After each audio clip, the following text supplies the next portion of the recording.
नमस्ते विद्यार्थी मित्रों। पिछले वीडियो में हमने देखा कल चले हम दिया इस कविता के तीनों पार्ट्स को हमने समझा। अब आज पूरे काव्य का सार, उसकी समरी आज हम देखेंगे। उसके बाद प्रश्नोत्तर की चर्चा करेंगे।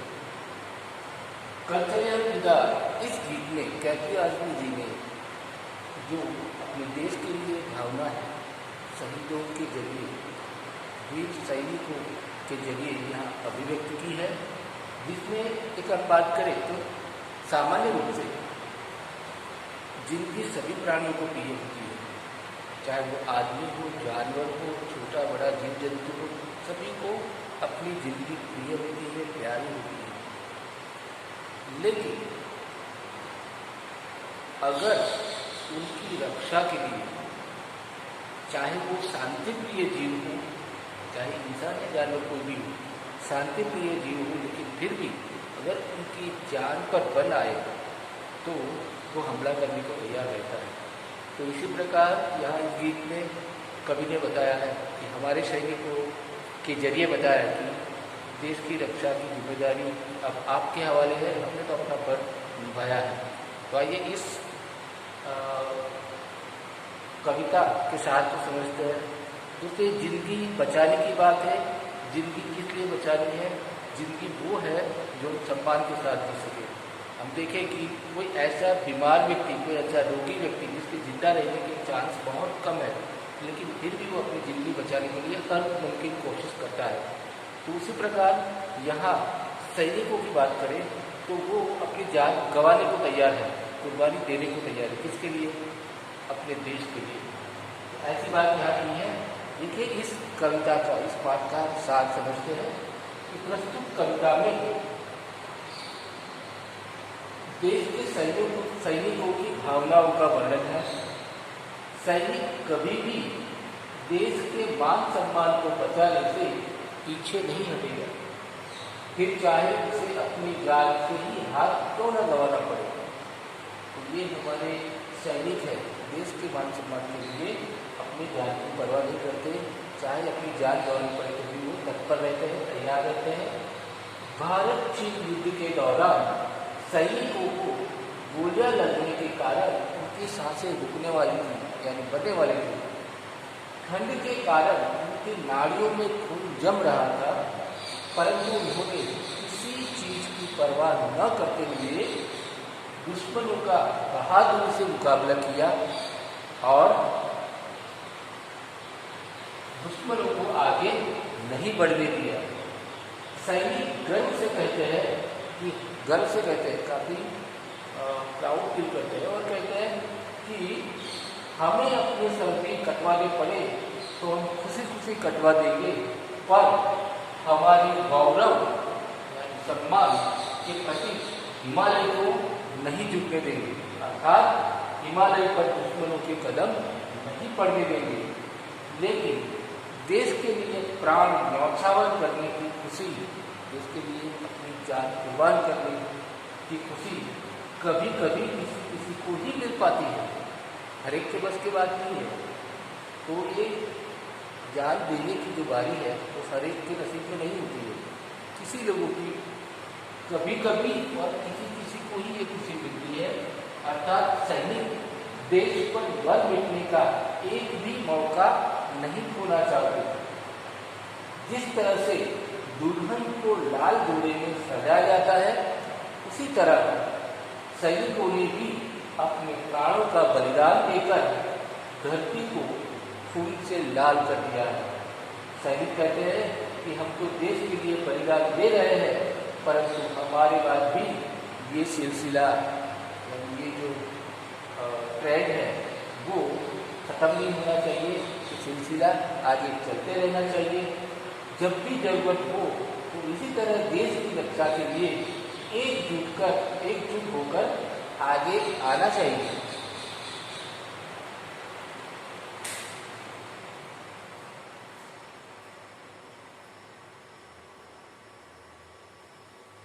एकजुट कर हमें होकर आगे आना चाहिए। सैनिक अपने देश की धरती को सीता के आंचल की तरह मानते हैं। किस तरह मानते हैं? सीता के आंचल की तरह, यानी हमारे सम्मान की तरह मानते हैं। और कहते हैं कि अगर कोई हाथ आंचल को छूने के लिए आगे बढ़े तो उसे तोड़ दो। अपने वतन की रक्षा के लिए तुम ही राम हो और तुम ही लक्ष्मण हो। अब इस देश की रक्षा का दायित्व पर वो अब तुम पर है, तो अब ये वतन जो है हम आपके हवाले कर रहे हैं। तो इस खूबसूरत गीत को अपने समझा फिर से। अब इसके प्रश्नोत्तर देख लेते हैं।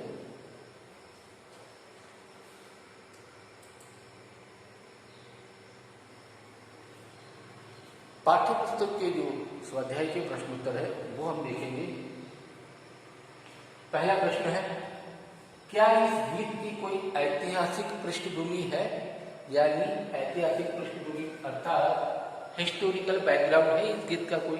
तो उत्तर है, यह गीत सन 1962 के भारत चीन युद्ध की ऐतिहासिक पृष्ठभूमि पर लिखा गया है।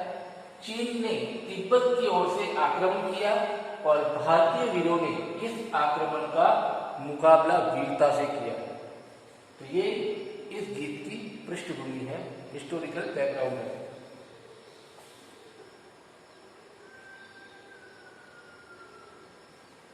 हाँ, अब आगे देखें। दूसरा प्रश्न, सर हिमालय का हमने न झुकने दिया, इस पंक्ति में हिमालय किस बात का प्रतीक है? तो हिमालय भारत के मान सम्मान का प्रतीक है। जिस तरह से पगड़ी होती है, सर होता है तो अहम होता है पूरी बॉडी में, तो इस तरह से हमारे भारत का अगर नक्शा देखें तो उसमें हिमालय किसी पर है और इस तरह से उसको एक सम्मान का दर्जा दिया है, प्रतीक बताया है कि हिमालय भारत के मान सम्मान का प्रतीक है, सिंबल है। भारतीय सैनिकों ने अपने प्राणों का बलिदान देकर भी देश के मान सम्मान को सुरक्षित रखा। तो इस प्रकार बताया कि हमने हिमालय का सर झुकने नहीं दिया। आगे देखिए, इस गीत में धरती को दुल्हन क्यों कहा गया है? तो जिस तरह दुल्हन को लाल जोड़े में सजाया जाता है, उसी तरह भारतीय सैनिकों ने अपने प्राणों की आहुति देकर यानी कुर्बानी देकर, बलिदान देकर धरती को खून से लाल रंग से सजा दिया है। इसलिए इस गीत में धरती को दुल्हन कहा गया है।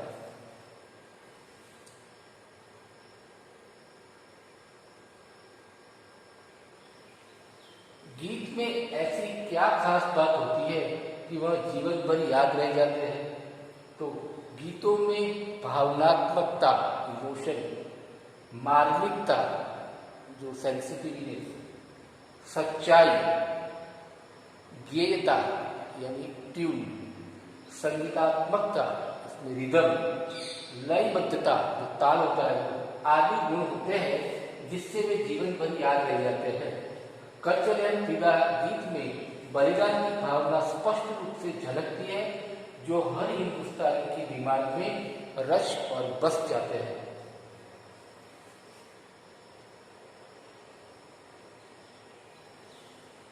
कवि ने साथियों संबोधन का प्रयोग किसके लिए किया है?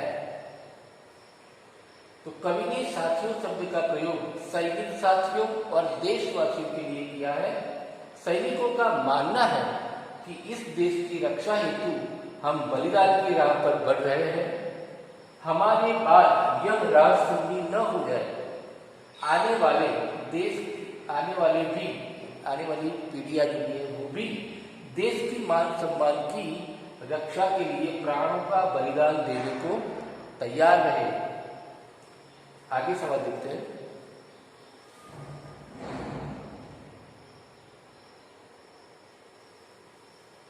कवि ने इस कविता में किस काफिले को आगे बढ़ाते रहने की बात कही है? तो उत्तर है, कवि चाहता है कि यदि सैनिकों की टोली, काफिला शहीद हो जाए तो अन्य सैनिक युद्ध की राह पर बढ़ जाए, यानी दूसरे सैनिकों को भी तैयार रहना है। यहाँ देश की रक्षा करने वाले सैनिकों के समूह के लिए काफिले शब्द का प्रयोग किया है। देखिए, यहाँ देश की रक्षा करने वाले सैनिकों के समूह ग्रुप के लिए काफिले शब्द का प्रयोग किया है। आगे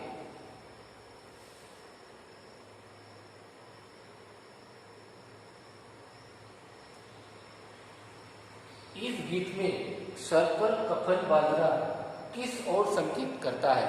यानी सर पर कफन बांधना इस कविता के परिप्रेक्ष्य में, इस कविता के कॉन्टेक्स्ट में क्या है? तो सर पर कफन बांधना का अर्थ होता है मौत के लिए तैयार हो जाना, कुर्बानी के लिए तैयार हो जाना। इस गीत यह शत्रुओं से रणभूमि में, लड़ाई के मैदान में लड़ने की ओर संकेत करता है। सैनिक जब युद्ध क्षेत्र में उतरते हैं तो वे देश की मान सम्मान की रक्षा के लिए प्राण तक देने को तैयार रहते हैं। तो यहाँ अपने देश की रक्षा के लिए सैनिक अपने शत्रुओं से लड़ने के लिए और मरने के लिए भी तैयार होते हैं। तो इसे कहते हैं सर पर कफन बांधना।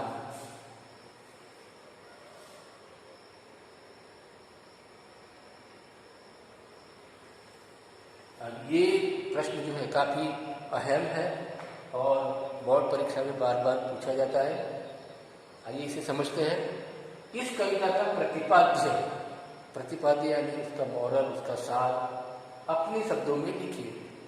तो उत्तर है, प्रस्तुत कविता देश के सैनिकों की भाषा में लिखा गया है, जो कि उनके देशभक्ति की भावना को दर्शाता है। सैनिक कभी अपने देश की मान सम्मान की रक्षा के लिए पीछे नहीं हटेंगे, चाहे उन्हें अपने प्राणों को ही अर्पित क्यों न करना पड़े। साथ ही इन्हें आने वाली पीढ़ियों से अपेक्षाएं यानी उम्मीद की है कि वे भी उनके शहीद होने के बाद इस देश के दुश्मनों का डटकर मुकाबला करें। वे कह रहे हैं कि उन्होंने अंतिम क्षण तक रक्षा की, उन्होंने अपने आखिरी दम तक जो है देश की रक्षा की। अब ये जिम्मेदारी आप पर है, देशवासियों पर, अन्य सैनिकों और देशवासियों पर है। देश पर जान देने के मौके बहुत कम आते हैं। ये क्रम यानी ये सीरीज, ये सिलसिला कभी टूटना नहीं चाहिए। तो इस प्रकार प्रश्नोत्तर में हमने पहले पुनरावर्तन, पहले हमने पूरा भावार्थ समरी हमने फिर से देखी और ये प्रश्नोत्तर भी हमने देखे और समझे। अब आपका टर्न है, आपकी बारी है। ये सारे प्रश्न जो है प्रश्नोत्तर वो अपनी नोटबुक में कॉपी करें। धन्यवाद।